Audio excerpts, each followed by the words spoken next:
Have you ever felt like the world doesn't know who you are anymore? Like suddenly the thing that defined you for years is gone and you're just lost? That was me after Olympics. I had spent my whole life chasing medals, perfecting my craft, and then one day it ended. No podium, no cheers, just me wondering, who am I now?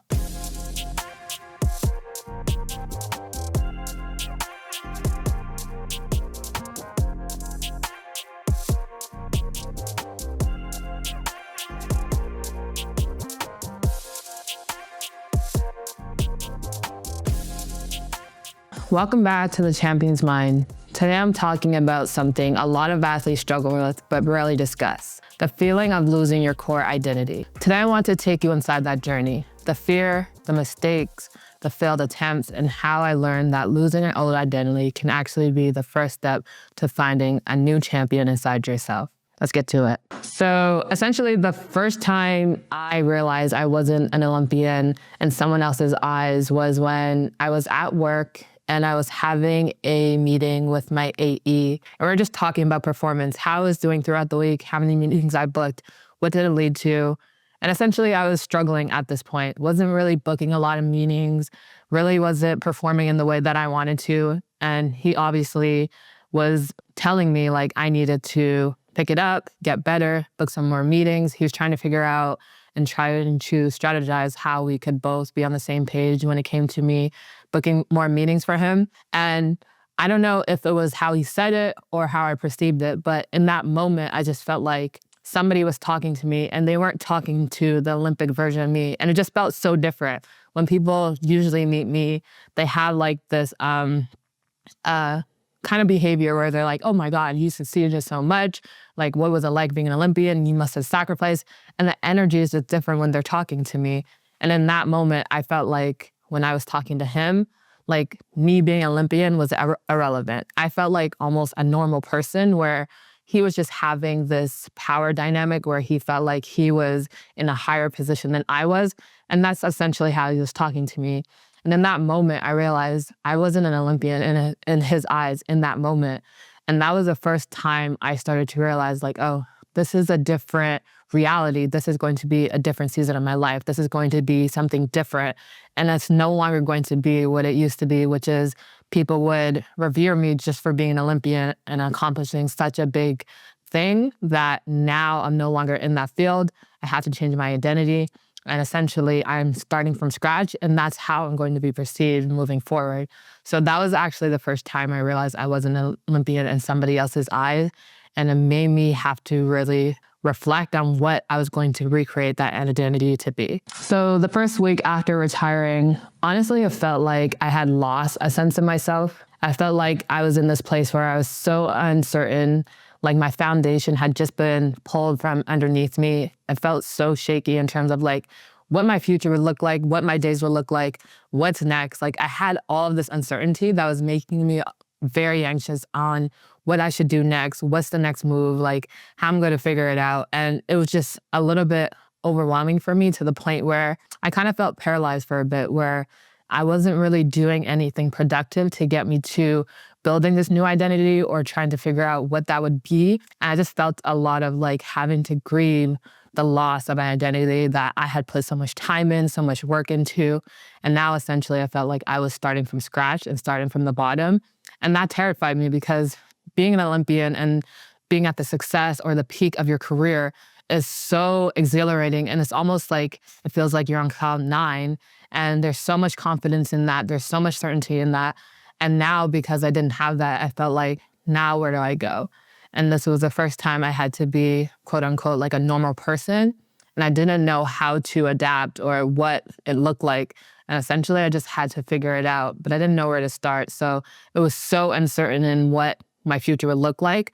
But I knew I had to kind of take little steps in order to get to a place where I felt confident again. So the reason why it mattered is because it taught me that the identity isn't fixed. Your achievements are part of your story and they don't define your worth. Recognizing this was literally the first step in creating a new path for myself. So I want to challenge you guys to do this. Take a moment to write down 3 qualities about yourself that aren't tied to your past achievements. Maybe it's resilience, curiosity, or creativity. These are the foundation for building your new identity, and that's the first step you need to take. So after you experience this identity crisis after leaving sport or a career you loved, the second part is the trial and error. And this is essentially the path to passion. What if I told you that the key to finding your next purpose isn't success, it's actually failure? Finding what you're meant to do after sport isn't instant. It takes time, trying, failing, and pivoting. This is where most people give up, but it's actually where the magic happens. So when I first retired from basketball, I just had a little bit of like this intuition or sense of like, maybe I would like to be a life coach. Because the one thing that I got throughout like the people I interact with, whether it be family, friends, teammates, coaches, everybody always came to me for advice. And I just love to talk about people's lives and how they can grow and how I can help them grow. So after doing like a little bit of research, I figured the perfect title for that would be a life coach. And there's a lot of things that interest me about being a life coach, the ability to have a one-on-one conversation with somebody, talk about growth, talk about ways we can help or I can help them improve their lives or achieve the goals that they wanted, because I felt like I was really good at that. I did it in my career. I did it throughout my whole life. So I just wanted to be able to help and give back to people in that way. So the first step I did was did some research on Google, found a couple of places where I could take a course and like get certified as a life coach. And for me, it was just about the trial and error phase, just trying a bunch of things. So I took my first course. I did it with coactive learning. And essentially I went through the course. And honestly, I loved it. I felt like I got so much fulfillment and passion from it. And I was starting to like it almost as if I was playing basketball or as much as I loved playing basketball. And then I did it. And then once I ended the course, there was this whole business aspect that I wasn't really aware of. And they would talk about it in the course, but really didn't touch on what it would be like to actually run your own business as a life coach. So essentially I tried it. I did it for a couple months and kind of just fell off. And I kind of just wanted to pivot and figure out, okay, I know I like this, but it wasn't something I was super deeply passionate about, nor did I love the process of being a life coach and having to advocate and create a business out of it. And that failed, but essentially I'm so happy it did fail because it just gave me a little bit more perspective on the path I want to take moving forward. There's different aspects I liked about life coaching that I could use in another profession. And essentially it just gave me a lot of feedback about, okay, this is something I like. It's not exactly what I want, but I get so much information, feedback about that process that now that I'm moving on to something different, I'm going to take that and just add to the wealth of knowledge that I'm going to accumulate over time to figure out, okay, what's this one thing, whether it be working and having my own business, working in a career that I know I'm going to love based off the trial and error phase I did with experimenting with different passions and interests. So the first thing I did after retiring from sport was I tried to get into entrepreneurship. This was around COVID, and I was talking to my uncle. He had just opened up a cleaning business and it was booming. And he just suggested like, I would be great if I did it as well. I would get a lot of clients and it's essentially easy to open up and it's pretty profitable in the beginning. So I was like, sounds good. I'll try it. So the first thing I did was went online, figure out how to be self-employed, how to do a sole proprietorship, figured all that out. So I first got the foundation of creating my business entity. And then from there, I started to do the branding. I started to do the marketing. And then this was during COVID. So it actually took off. Like I was making so much money. I was getting a lot of clients. I was having employees that were working for me. And essentially the business was making a lot of money. So did that for 2 to 3 years. And although it was successful and did well, I just didn't love it. I didn't love the fact that if an employee didn't come in, I had to go in and do it, or I had to call somebody to do it. And I didn't love the fact that I essentially had to take all the responsibility and then sometimes actually get in the trenches and do it myself. I didn't love the whole aspect of cleaning. It wasn't interesting to me at all. I didn't like having to educate or train my employees when needed. And I just didn't like the overall day-to-day process of being a business owner when it came to a cleaning company. And it didn't matter how much money I was making. I knew I just didn't have a passion for it. So after COVID, I decided to just sell the business because it was doing well and it was making a lot of money. And it was a failed attempt, but Honestly, when that happened, I was kind of happy it did because I felt like, okay, it didn't work out, but I was proud of myself that I was taking the steps to try and figure it out. Even if it didn't work out in the end like I thought it would, at least it was leading me to what I wanted to do in the future. And I was proud that I had just had the courage to do it and try it and then execute. So when that failed, I was just honestly in a place where I was like, okay, back into this place where I'm not certain about what I want to do next. I was kind of fearful of what the future would look like because I didn't have any clue as to what it would look like.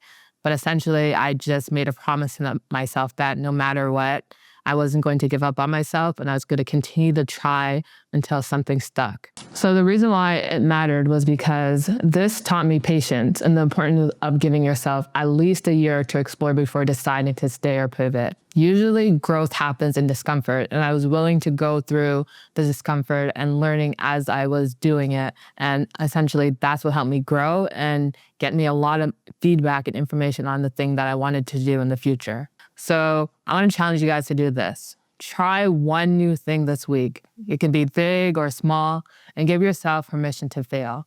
Write down what you learned, not just what you accomplished. The first topic we talked about was the identity crisis. And then we talked about the trial and error and the path to passion phase. Now we're going to talk about building a new champion identity. What if the champion you've been training to be your whole life isn't gone? It's just waiting to show up in a new way. Once you embrace the trial and error, you can start building a new identity, one that aligns with who you are now, not just who you were. So essentially how I figured out how to create a new identity was I leveraged skill sets that I had developed as an athlete that I knew I could leverage in this new field. So some of the key ones were discipline, resiliency, and overall just the mindset I had around failing, being able to overcome challenges, and just pushing myself to a place of discomfort so I can grow and get better. So currently I'm in sales and it's a lot of failing. And I knew like in the beginning, I wasn't going to be really good. I didn't have high expectations for myself, nor did I have the confidence. And I knew I had to cultivate it over time. So essentially, whenever I was on a call or just researching prospects or having to reach out to people, I knew that I was going to receive a lot of failure. So the one thing I focused on was resilience. What did that look like for me in basketball? How did I utilize it? And how can I use it now in my new career as a sales rep? So essentially, whenever I had a bad game in basketball or whenever I wasn't playing my best, I knew I had to put in a little bit more time, or I just had to figure out what was I doing mentally, physically, things in the game that were helping me or not helping me succeed as an athlete. So I would watch film, I would go to the gym, maybe get up extra shots. I would really focus on my recovery. All the things that contribute to performance, I started to tighten up on. So whenever I felt like I was in tech, I did the same thing. I would re-listen to my calls, figure out where did it go wrong, how can I get better, and just really dissect the things that were not helping me succeed on a sales call. So the biggest edge that I got through being a sales rep and coming from an athletic background was my resilience and my consistency and my discipline. So one thing I recently discovered that I didn't do so well in the beginning of sales that I do better now is that I wasn't really good on the phones, but I knew I had a very strong LinkedIn presence and a social media presence. And I started to leverage that as a way to just get the conversation going with really high level executives like vice presidents, CIOs. Those people specifically don't really have a lot of time. And I found that I wasn't getting a lot of success in calling them because they were super busy. But one thing I wasn't doing before that I'm doing now was that I was leveraging my LinkedIn presence and who I was as an Olympic athlete to just open up a conversation. So now that I'm using LinkedIn, I'm actually finding a lot more success because most people will look at my profile, see my social media presence, see that I was a 3-time Olympic athlete. And then from there, they have kind of like this social proof where they feel like we are both on the same level in terms of success, that they'll actually give me an opportunity to have a conversation with them. And it's actually led me to booking a lot more meetings, hitting my quota, and being able just to have confidence in having a conversation with them because they respect me on a level where they can see that I have succeeded and I'm actually a human being. And that's where we kind of engage and we get to a place where we can talk about maybe the services we provide, get more to the sales pitch. So the reason why this was so important for me was because I learned that being a champion isn't about medals. It's about showing up fully, embracing challenges, and creating impact in new ways. So I want to challenge everybody. Write down one skill, habit, or mindset from your past that you can apply to your current life or career. Then commit to using it this week. Rediscovering yourself after the podium or after a career change is messy, emotional, and full of self-doubt, but it's also liberating. Your identity is not a medal, a title, or a job. It's the way you navigate challenges and grow through them. I'd love to hear your stories of redefining yourself and embracing trial and error. DM me or leave me a comment on this episode so we can continue the conversation. And remember, your mindset is your power. Use it. Peace.